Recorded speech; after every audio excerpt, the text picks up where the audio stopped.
Not easy to put a whole organization in one word. One word's tough. I've been thinking about this question for a long time. I'm not a good one-word person. Effective would be my word. I think resilient. I would say dynamic. Foundational. Diligent. Advocate. It's hard to sum up CAWG because they cover so many bases and do so many things. The California Association of Wine Grape Growers has never strayed away from integrity. 50 years is a long time ago, but it's even longer than you think. When you think about what the business was like 50 years ago, I mean, it's a simple little business. I couldn't believe that a commodity the size of the wine grape growers did not have a grower organization. Good friend, Ralph Bungie, he said, what does the group think about getting an organization started? And I stood up and I said, definitely we need it. We need it badly. And of course, then you have to come up with a name. Wine grapes, is it 2 words or 1 word? I think grammatically it's really not correct, but we made it correct.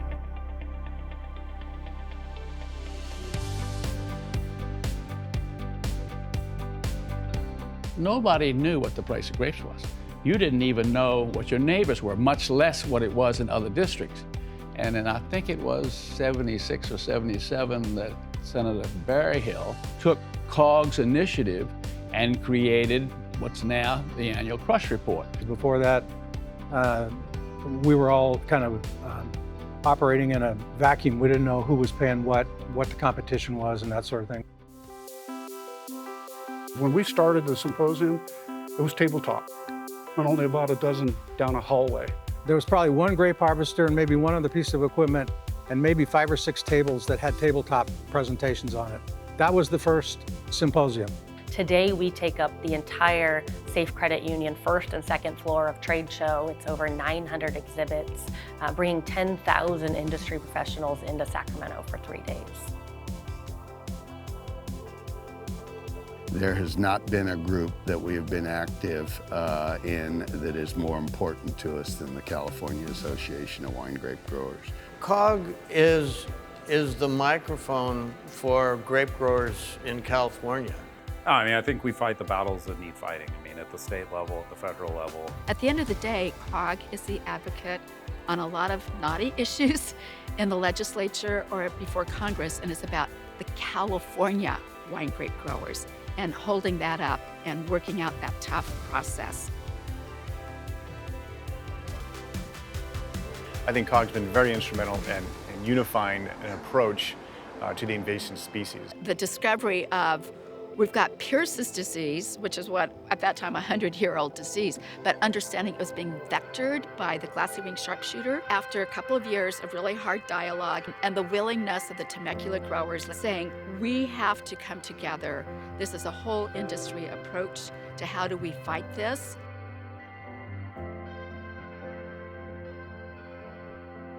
These fires and the smoke taint issues that were popping up, and a lot of wineries were rejecting the fruit. And nobody quite knew what was the reason, what were the levels of either bound guaiacol or free guaiacol. And so it took a lot of collaboration. And I think that's what CAWG does the best. In the time of COVID, growers were looking to us for answers. They recognized that we were working with legislators and lawmakers about requirements for masks and about distances in the vineyards.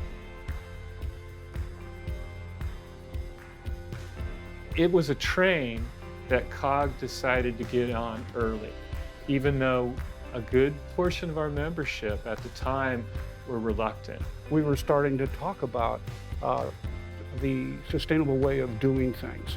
It wasn't a formal, here's a list, but it was a change in opinion. We're balancing, our pest control, our water, and all the issues to make it a sustainable, functional industry for everybody. And so future generations can enjoy a nice glass of wine.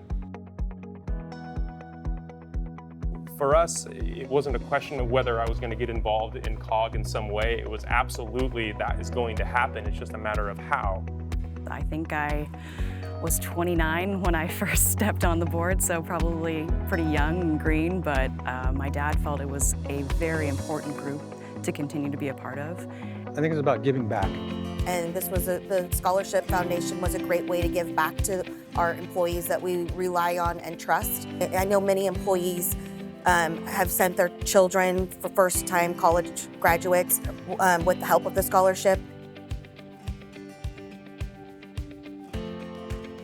I still tell everybody it was the best job I ever had. Although I love my job now, that was different. But we were sitting around and looking at the board of directors one day, and we were saying, you know, look at the thoughtful people that were there from all over, you know, giving their time, and I'm getting emotional. It's pretty rare in this day and age to find individuals that are willing to give up their precious time to go fight for the greater good, but the CAWG board is an incredible group. This board has a number of people that really are there for the right reason, which is like coming up with something you're passionate about and being involved in it. For me, the future of this organization has to be a continuation of what's been in the last 50 years, i.e. an amazing amount of collaboration and unification of both the wine grape growers and the wineries. If CAWG can evolve and develop as much in the second 50 years as they did in the first 50 years, it would be truly amazing. Congratulations, CAWG, 50 years! Happy 50 years, CAWG. It's been great to be part of it. Your next 50 years will be even better because of the young leaders that you keep bringing in. Congratulations, let's celebrate. Happy 50 years to CAWG. May it succeed another 50 years and then beyond.